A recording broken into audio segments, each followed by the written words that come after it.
Griffin Della Penna, welcome to the Sport Profile. Thanks for having me, Dylan. I appreciate it. Been far too long, dude.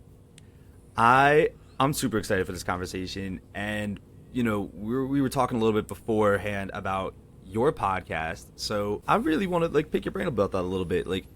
What led you to start your own show? What is it? What would you say it's about, and kind of what were your motivations behind it?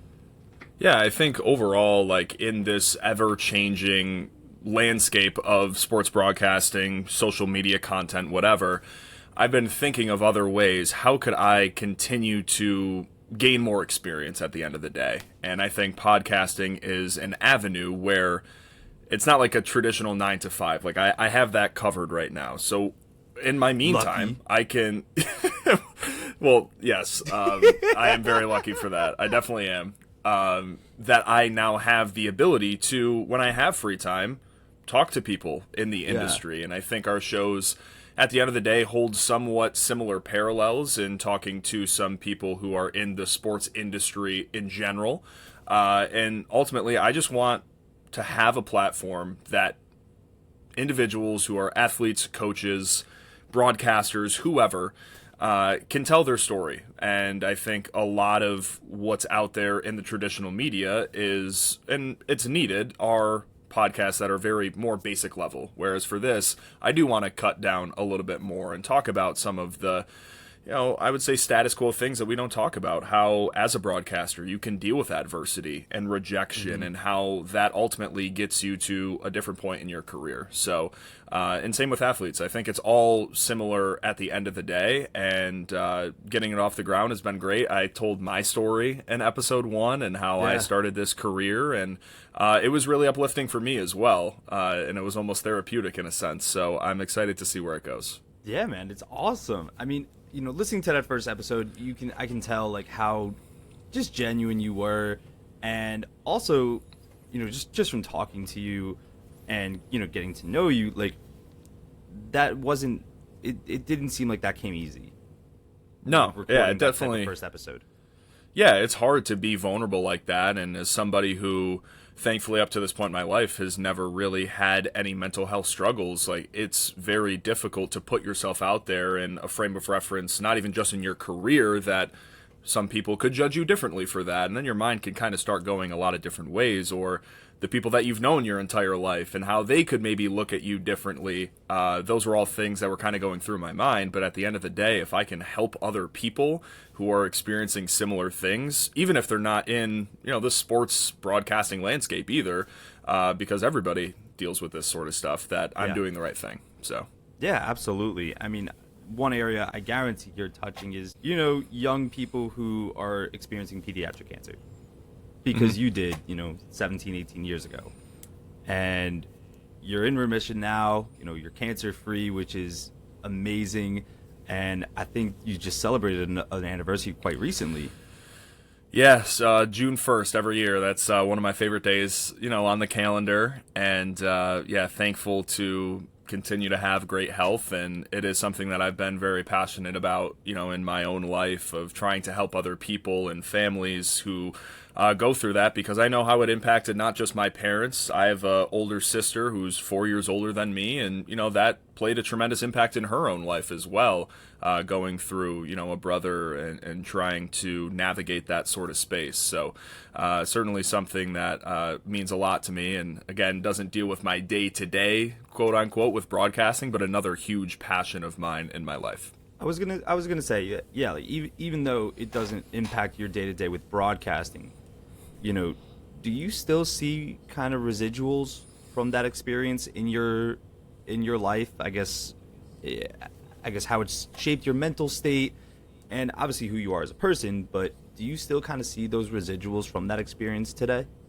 Yeah, absolutely. I think at the end of the day, that's who I am, I think, is a lot of because of what I went through as a kid, and also has formed a lot of my relationships. I'm very close with my parents' extended family, all of those people that were there for me at a very pivotal time in my life. And it's a question that I get a lot of, hey, do you remember those times in your life when you're diagnosed with cancer at 3.5? And I do. I think to some people that might be shocking, but when you have an understanding of, if you don't go to the hospital, if you don't take this medicine, that, you're not going to be here anymore. Like, essentially, that's what I knew at that age. And to go through that for, 2.5 years at that time, it might be different for some people who don't have, a traumatic event at that time. And that's why it might be a little surprising. But for me, that was a large part of my childhood. So I wouldn't trade it for the world, because it did, at the end of the day, shape who I wanted to be. And it does have a big impact in how I want to be as a broadcaster as well, because if I don't treat people with the love and respect and compassion for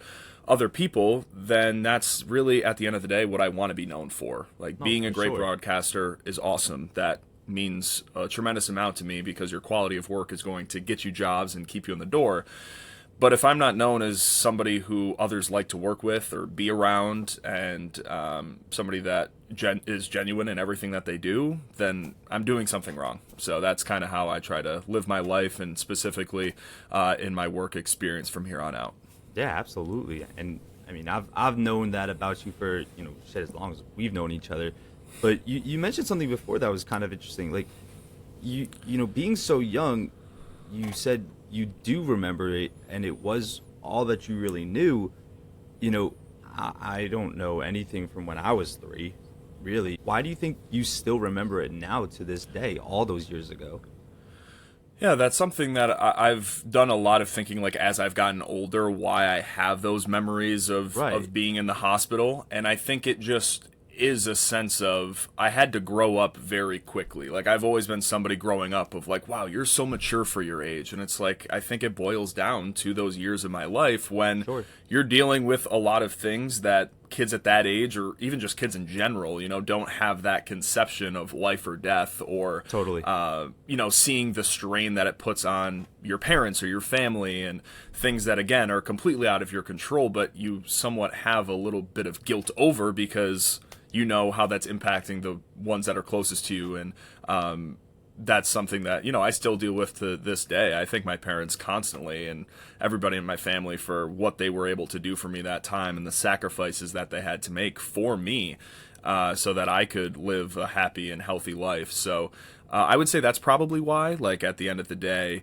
that I had that conception, and I had to grow up very quickly, and that's why I have those memories. And honestly, like, a lot of them, they're not negative connotations to things. Like, they are positive things. Being with my family in the hospital, having my doctors and nurses around for holidays, or that was another reason why I loved sports as well, is because the Buffalo Sabres and the Buffalo Bills would come and be with us, and that was really cool for me to meet my heroes at that stage of my life, and know, like, Ryan Miller is one of the best goalies in the NHL, and he cares about me. Like, I have an actual relationship with him, because he comes to the hospital and sees me. Like, it's just really cool. And even to this day, like, I stay in touch with him.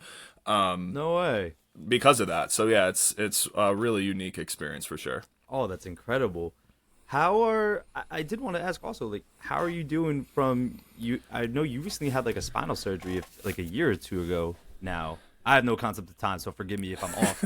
But, like, how are you doing from that, on that kind of recovery front? You seem like you had another pretty big scare. Yeah, that was something that kind of came out of nowhere, right? Like, I lived a very happy, healthy life for a very long time, and regularly still have to go for checkups for my cancer treatment that I had as a kid, because of potential side effects and things like that. But was dealing with some back pain in the summer of 2024. I was finishing my degree at Syracuse, and my capstone was being a reporter for the New England Patriots throughout training camp. So I thought to myself, maybe I'm in an Airbnb, I'm not in my bed, that's why my back's hurting, whatever.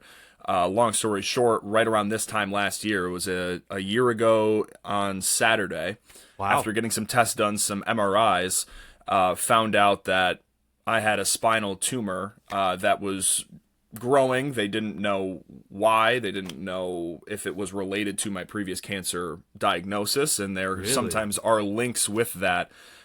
Depending on the type of chemotherapy that you get, that later on in life you can develop tumors in your nervous system. So then I'm thinking to myself, not just, hey, I have a spinal tumor, I need to get this removed, but do I have cancer again? And very pivotal time in my life, trying to start my career. I'm deep in the job search. I'm having these interviews later in the process, and I had to put all of that on hold. I found out on the 27th that I had this tumor, and a week later, on October 2nd, I was having surgery, or October 4th, I was having surgery to get that removed. Goodness. And still didn't know if I had cancer or not until 5 days later, after it was biopsied and everything, that thankfully I was cancer-free.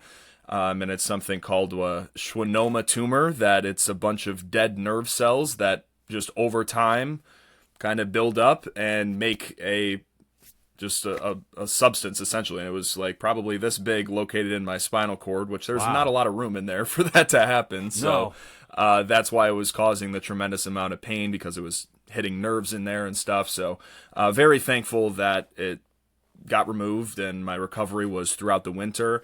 Again, just kind of had to put my career on the back burner and focus on that for the time being. So, now almost a year out, it's crazy looking back at that time, because it was a whirlwind. And I think there were a lot of parallels during that time that brought me back to myself as a kid, and almost like, I wouldn't say PTSD, but like the trauma that I experienced then, and kind of bringing that back to the forefront. So thankfully that's behind me, and now we can, fingers crossed, live a healthy and normal life from here on out. You better believe it.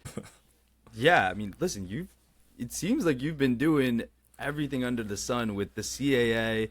You're still working with Canisius, your first love. You're traveling, you're doing all these awesome things. You did finish at Syracuse. And I also wanted to ask really about your passion for Canisius, because, just like me, we are part of the Mac Brotherhood. And I would love to know how Canisius specifically like shaped you as a person and a broadcaster, to the point where like you're still going back there now. I saw you were hosting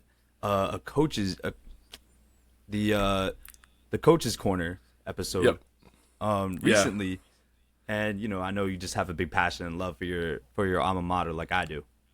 Yeah, it's a very special place to me. Canisius, a lot of people ask, like, oh, like your name's Griffin, like that's kind of funny, and it isn't a coincidence. My parents both were Canisius alums and actually met as students. So in honor of the Canisius Golden Griffins, that's actually how I got my name. Wait a minute. So I was, Wait, so I have a Griffin Della Penna on this podcast who is named after Canisius, and I have Chapel Fowler on this podcast who is named after Chapel Hill. That's nuts. That is. That's crazy. Yeah, it's a special place. I've been around it my entire life, growing up going to Canisius men's basketball games at the CAC, and I never had like this true desire of like, oh, I need to follow in my parents' footsteps. But as I started to look at schools and knew that I always wanted to be in the sports broadcasting realm, I saw Canisius as a great stepping stone for me, being in the Buffalo market, a pro sports town, being close to home. They had an ESPN Plus studio that I was going to get hands-on experience at from day one in school. And then I also had the ability to walk onto the baseball team as well. So it just kind of had the best of both worlds for me. And that's why I decided to go there, and it was the best decision that I ever could have made, being a student there. And the baseball thing, it certainly didn't work out. COVID kind of put a big hiatus on that, with everybody else getting an extra year, and I was a walk-on. I was going to probably play as like a senior in a fifth year, which I wasn't really interested in. I just wanted to start my career. So that's what I did, and worked for the athletic department my entire senior year in almost like a full-time capacity, and tried to take our coverage to a different level than it ever was before, and create original content series, have a consistent brand on social media. And then I was a part of, I think it was 108 ESPN productions my senior year alone, doing play-by-play, sideline reporting, studio hosting for all of our sports. And it was just really unique because I'm broadcasting games for my best friends, people that I've known for a very long time. And it was really unique and something that I'll hold near and dear to my heart for forever. But going back to your initial question, why I continue to go back is they truly love and embrace me in my career. And I think that is very unique because I've seen both sides of it, right? Going to a Yeah. small school at Canisius, going to a large, one of the most prominent, programs in the country at Newhouse for Syracuse. And I still have a lot of loyalty to them. And I think at the end of the day, Canisius shaped who I am. And I think Syracuse kind of molded those skills a little bit better. Sure. But I have much deeper ties to Canisius because without them, if they didn't kind of give me the keys to the castle early on, like I would not be in this situation that I am now because I had so many hands-on reps very early on. Then go to Syracuse, they help refine some things. And now going back, like, why wouldn't I go back and, Right. broadcast men's and women's basketball games to a place that I care so deeply about? Are you going to be doing that this basketball season with the? I will with be. Canisius? Yep, correct. Let's go. That's awesome. Yep. That's something you and I connect on as well, being that I also went to Maryland. Just flip Syracuse and Canisius for Maryland and Rider. Exactly. Yeah, I mean, I'll always have a love for Rider. And you mentioned something interesting too about how you kind of like wanted to transform Canisius's coverage. And I'm curious, what was your vision initially as, I guess, you started there like your senior year in the athletic department. What was your kind of vision initially, and what did you see that they were doing that you could have like improved on? Yeah, I like that question a lot. So I would have to go back to my junior year. So Sure. freshman year was COVID, 2020, 2021, just very strange in general. Like there weren't necessarily opportunities for me at campus. There weren't internships yet.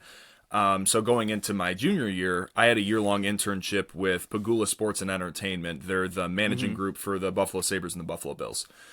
So that entire year, I worked with the Sabres media and content department, touching every single aspect of that. Social media, being with the broadcasters, video content creation, everything that how a professional sports team operates, essentially. Yeah. And that was just great for me to have like an understanding and a basis of how pro sports worked.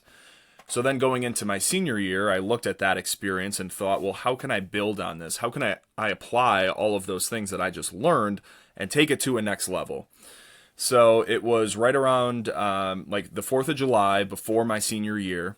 And I was actually, funny enough, on a flight to Denver, Colorado. And I wrote out an entire content plan, a pitch essentially that I gave to our athletic communications staff, my boss, Matt Reitnauer, who's still there now and incredibly gracious for everything that he's done in my own career, and told him, I'm looking at other mid-major schools across the country, other schools in the MAC, and I'm seeing that our coverage can, be dramatically better, and it won't really take much to get to that level. We just Sure. needed like a little bit of more positive momentum to go in the right direction, because I did see a lot of positive things. But when you're on social media and you see a women's basketball graphic that looks entirely different than men's soccer, like we're not building a Canisius brand at the end of the day.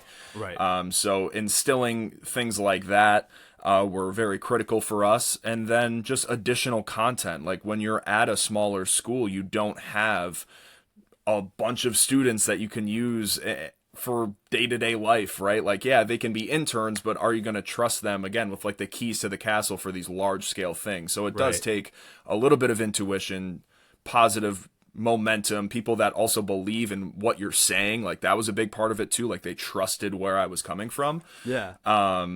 And that was just huge for us, because then once we were all on board, we saw a dramatic improvement. I mean, like it was a skyrocket in terms of engagement and followers, and just overall, I think it created a separate sort of entity than what Canisius was trying to brand themselves before on social media. Like we were trying to tell our athletes' stories more and feature pieces and connecting with our alumni through a podcast series that I did. So it really just was very all-encompassing, and it's just very rewarding, like looking back and seeing how they're still 100%. using those things now to this day, that are still working really well, and having a piece in that is certainly something that I'm proud of. Absolutely, man. I think that's great. I had the same vision with Ryder. My freshman year, I was told that, people before I got there were like requesting credentials and then ending up in like the stands like during the game.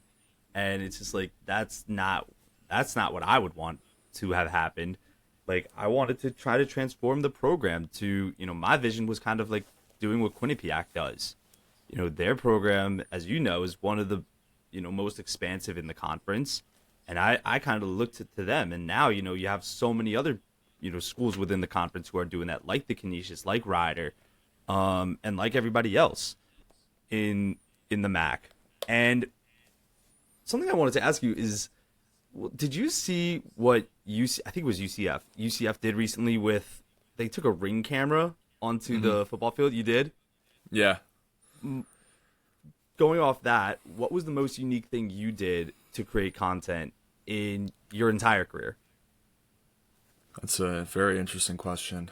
And this could be whether you were at Canisius, in that content plan that you did, or in your role now in the CAA.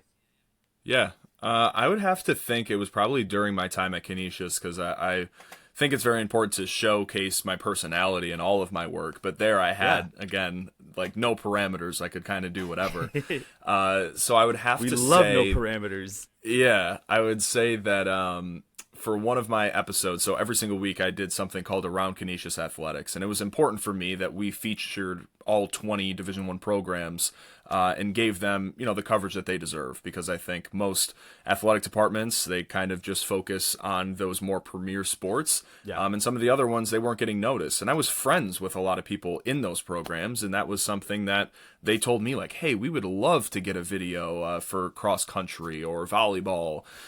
So I was like, okay, well, if I have 2 minutes and 19 seconds on Twitter at the time, how can I summarize everything that happened last week in Canisius sports and also preview everything that's going on? So that's why I came up with this concept around Canisius athletics.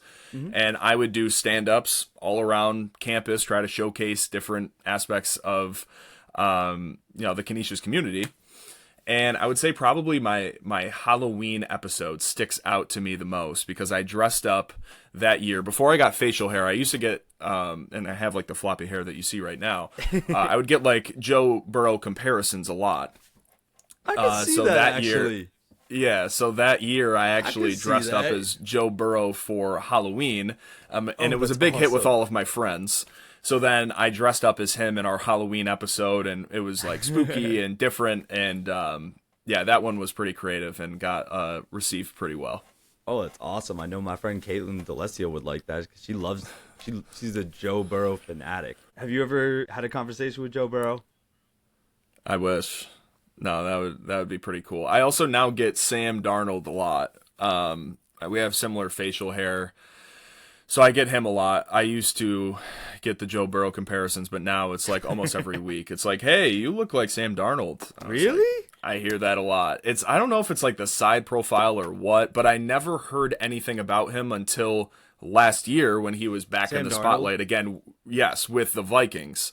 Because before, like when he was a backup, nobody, unless you're like an elite ball knower, you don't necessarily think of Sam Darnold when you see somebody out in the street. Right. But I think maybe like early on, and I didn't have facial hair yet, so I didn't get him early. Then it was Joe Burrow. Now it's Sam Darnold, and I get him like all the time. I mean, I feel like you would prefer one over the other just because of like team value. Right. And that's the other part. Like when Sam Darnold was playing good, I was like, okay, that's fine. But then when he was, throwing some picks, it's like, is that like, am I getting roasted right now, or what's going on here? So I've never been compared to an athlete in terms of looks, facial looks, certainly not body looks. I'm only 5'6", but, oh my God, that's awesome. That's great. What has been your favorite sport to cover?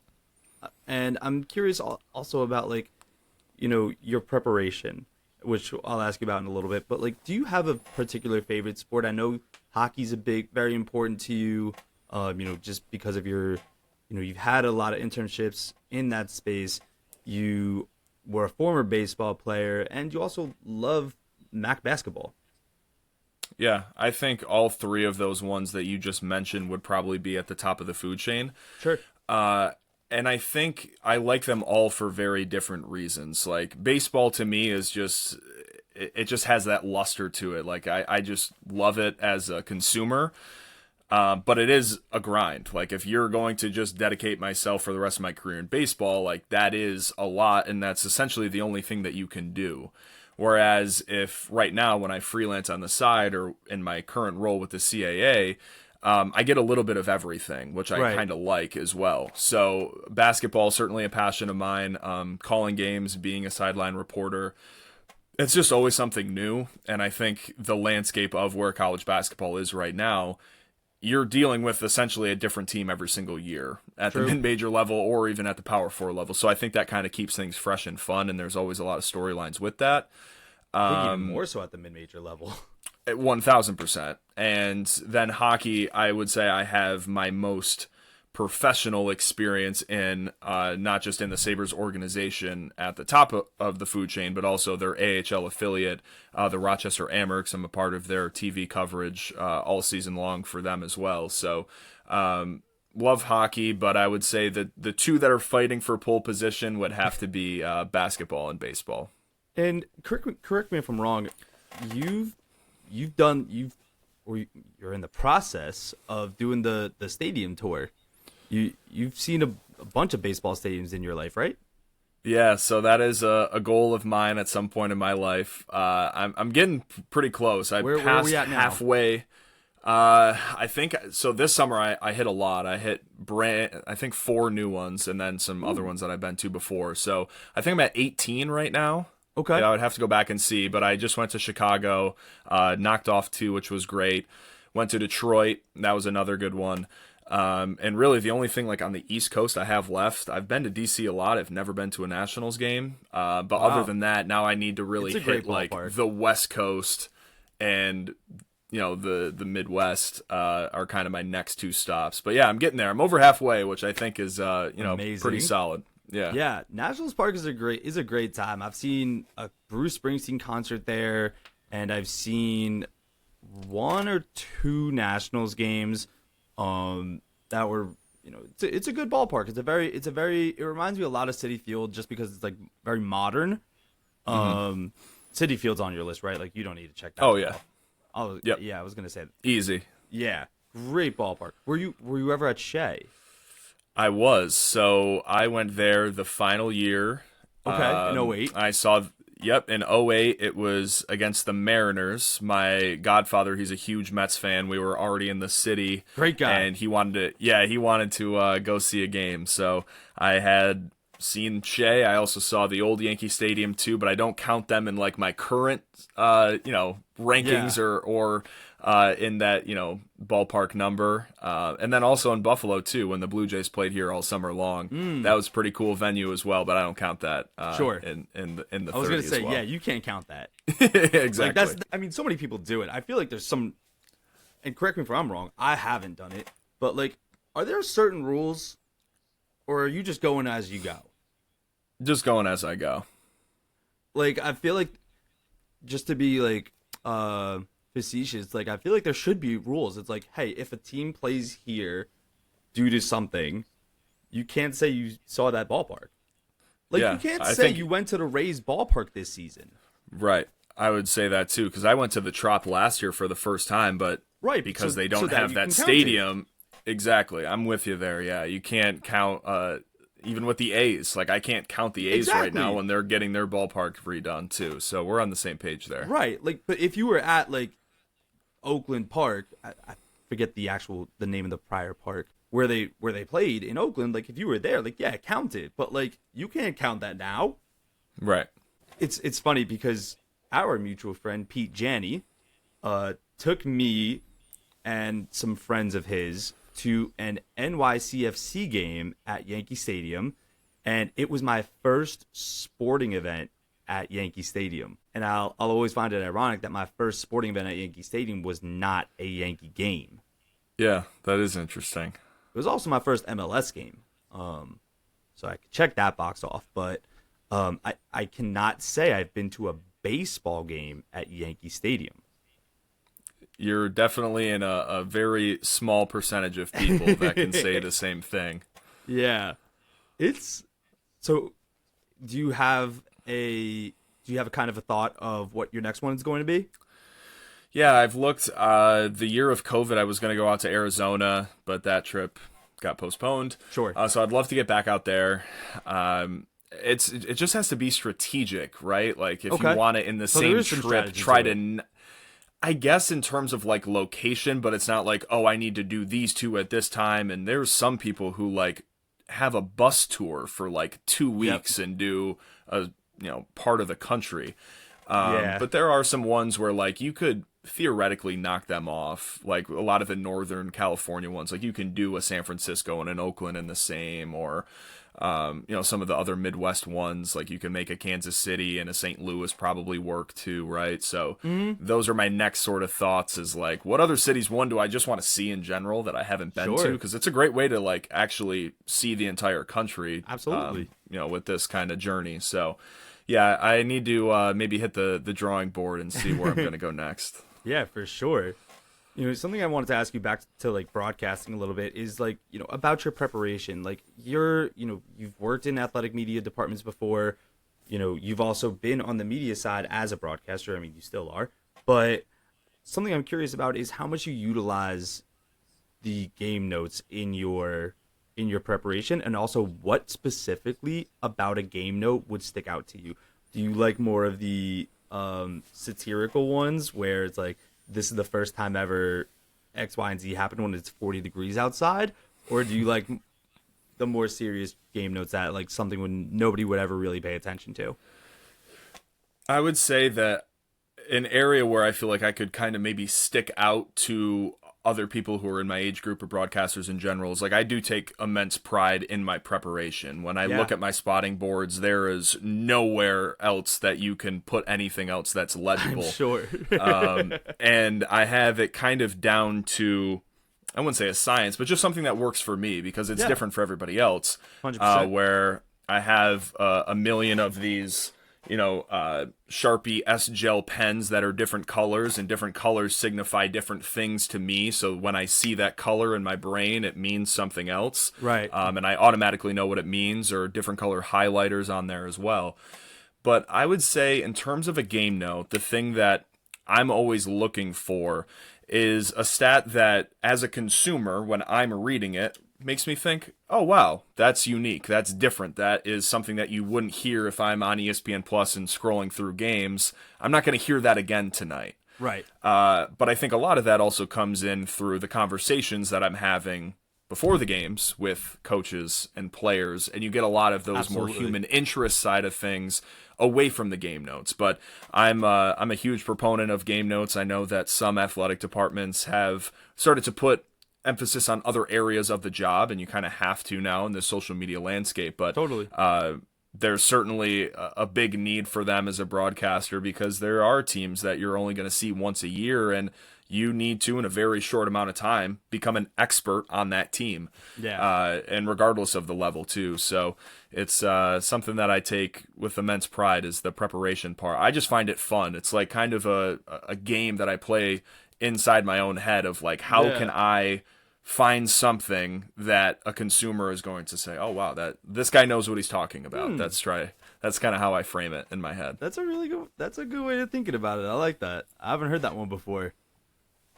Something I end every episode with, just professionalism aside, just specifically you as a person, Griffin Della Penna, what do you like most or admire about yourself?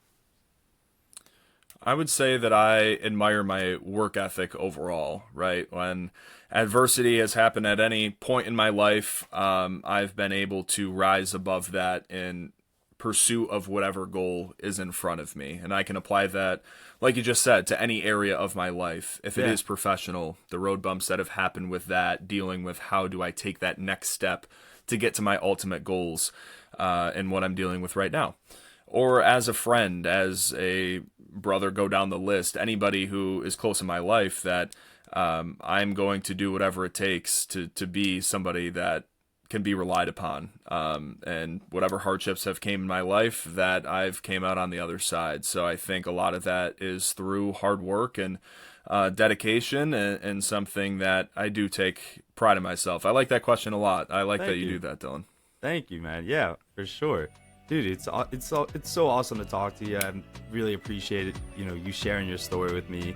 And, I know a lot of people are going to benefit from, hearing your insight. Yeah, it means a lot to me that you had me on, and I loved what you're doing and how dedicated you are to it as well. When you're pumping out all of these interviews with people all across the industry, you're doing a lot of really good things here, so you should be very proud of yourself. Thank you, man. I appreciate that. This episode is brought to you by Digital Sport by Hot Paper Lantern, a division of the PR, brand, and marketing agency Hot Paper Lantern. Digital Sport by Hot Paper Lantern helps brands grow at the intersection of sports, tech, and gaming. Learn more at hpldigitalsport.com or find them on LinkedIn at Digital Sport by Hot Paper Lantern.